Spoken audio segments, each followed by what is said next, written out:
ప్రభు అయిన యేసుక్రీస్తు నామములో మీ అందరికీ కూడా ప్రత్యేకమైన వందనాలు. Praise the lord. దేవుని యొక్క పరిశుద్ధ నామంలో మరొకసారి మీ ముందుకు రావటానికి, ఇదిగో దేవుని మాటలు మీతో పంచుకోవటానికి దేవుడిచ్చినటువంటి కృపను బట్టి దేవునికి ఎంతో కృతజ్ఞుడై ఉన్నాను. ప్రియమైన సహోదర సహోదరి, ఈ మాటలు మీరు ఒకసారి ఆలోచన చేయవలసిందిగా మిమ్మల్ని బ్రతిమలాడుతున్నాను. ప్రపంచం యొక్క స్థితిగతులు అన్నీ కూడా మారిపోతున్నాయి కదా.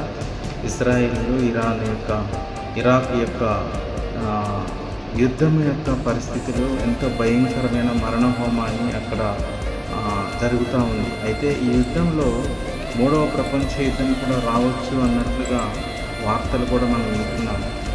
అనేకమైనటువంటి తెగుళ్ళు, కరువులు, ప్రపంచ యుద్ధాలు, వీటన్నిటి గురించి వార్తల్లో మనము రోజు వింటూనే ఉంటాం. అయితే ఈ ప్రపంచం యొక్క స్థితిగతి ఎవరికి కూడా పట్టనటువంటి పరిస్థితులలో మనిషి యొక్క తన సొంత స్వబుద్ధిని ఆధారం చేసుకొని ఎలాగైతే అలాగ బ్రతికేయచ్చు అన్నట్లుగా మనిషి జీవితము ఎంతో శాశ్వతమైనదిగా ఈ లోకంలో అన్నీ సమకూర్చుకొని నాకంటూ ఇంక ఏమి లేదు, నాకు అన్నీ ఉన్నాయి, నాకు దేవుడితో పని ఏంటి అన్నట్లుగా మనుషుడు ప్రవర్తిస్తూ ఉన్నాడు. అయితే మన జీవితము నీటి బుడగ లాంటిదండి. ఇది ఎప్పుడు పగిలిపోతుందో మనకు తెలియదు. కనుక యేసుక్రీస్తు వారి రాకడ ఎప్పుడో మనకు తెలియదు. ఇన్ని ప్రమాదాలతో కూడినటువంటి ఈ లోకంలో నీ పోకడ ఎప్పుడో కూడా నీకు తెలియదు. మన స్థితి, మన పరిస్థితులు ఎప్పుడు తలాక్రిందులు అవుతాయో కూడా మనకు తెలియదు. ఇంకా సమయం ఉందని లెక్కలేసుకుంటూ నిర్లక్ష్యం చేయము.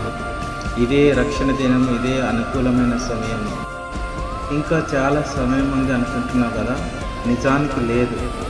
అయితే నువ్వు నీ కంఠంలో ప్రాణం ఉండగానే నీ సృష్టికర్తను స్మరణకు తెచ్చుకో. నిజమైన దేవుణ్ణి తెలుసుకోవటానికి ప్రయత్నం చేయి. ఈ ఇష్ట ప్రకారంగా జీవించినటువంటి జీవితానికి స్వస్తి పలికి ఈ శేష జీవితంలో ఇప్పటి నుంచి అయినా దేవుడి కొరకు బ్రతకడానికి మంచి నిర్ణయం తీసుకో. కనుక దేవుని రాకడ ఎప్పుడో తెలియదు. కనుక ఆయన వచ్చినప్పుడు నీ జీవితము అంతా కూడా పరిపూర్ణమై దేవునితో ఎత్తబడే గుంపులో నువ్వు ఉండాలి అనేది దేవుని యొక్క ఆశ, దేవుని యొక్క అభిష్టం. కనుక అటువంటి స్థితిలో నువ్వు ఉండాలి అని నేను కూడా కోరుకుంటున్నాను. ఈ మాటలు ఎందు లక్ష్యం ఉంచి నేడే ఒక మంచి తీర్మానం తీసుకొని దేవుని కొరకు జీవించడానికి ప్రయత్నం చేయి.